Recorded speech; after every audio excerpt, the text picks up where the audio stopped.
Hi, my name is Tatum Hardy, and this is Lab 3. In this lab's procedure, we'll be determining the distance dependence of a magnetic field due to a small bar magnet. This value will help us to complete the overarching objective of the lab, which is to characterize magnetic field. Characterization of the magnetic field includes determining both the distance dependence and the value of the magnetic dipole moment for the magnetic field due to a small bar magnet. The sections that will be covered in this lab are the lab procedure, distance dependence calculations, magnetic dipole moment calculations, visualization of the magnetic field with Python, and conclusions.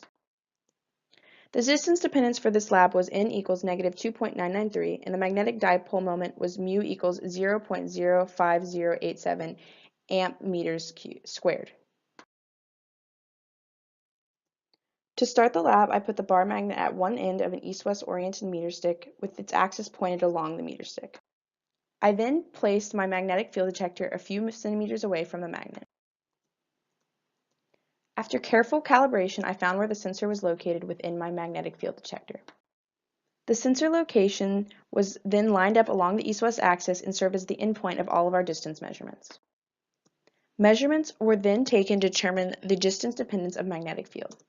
I was tasked with finding the distance along the east-west axis where the x component of magnetic field was around 1,000 microteslas. This distance value is highlighted by the red box.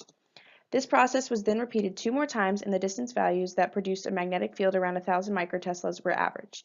This value is highlighted by the purple box. The actual values for magnetic field were also averaged, denoted by the dark blue box.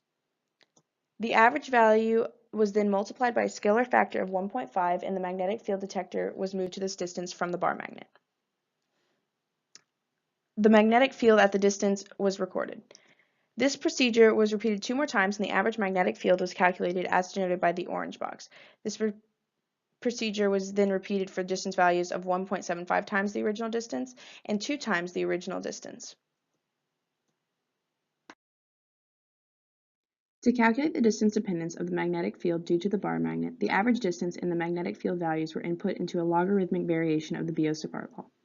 This logarithmic variation produces a linear line with the elementary relationship y equals mx plus b, where y represents the log of the magnetic field, b is the log of some constant k, x is the distance input, ln of r, and finally m, or the slope, is equal to n.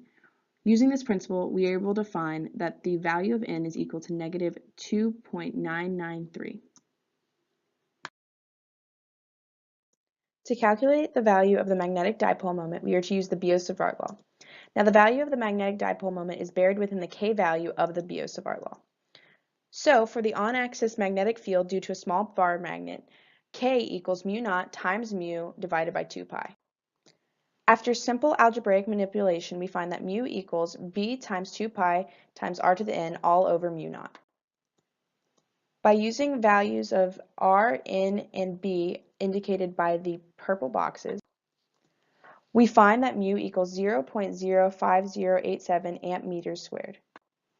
If we were to algebraically manipulate the logarithmic equation so that we solve for k by using the inverse log function, we would solve for mu and get the same answer. Using Python, I created a function that calculated the magnetic field produced by a dipole. This function helped me to visualize what the magnetic field would look like if the bar magnet was not on a parallel or perpendicular axis. Using my calculated mu value, I found the magnetic field on the parallel and perpendicular axes with this equation, which is very accurate for calculations far away from the dipole. Orange magnetic field arrow vectors were then input for these axes. Finally, the magnetic field vector for a location along the 45-degree axis was calculated.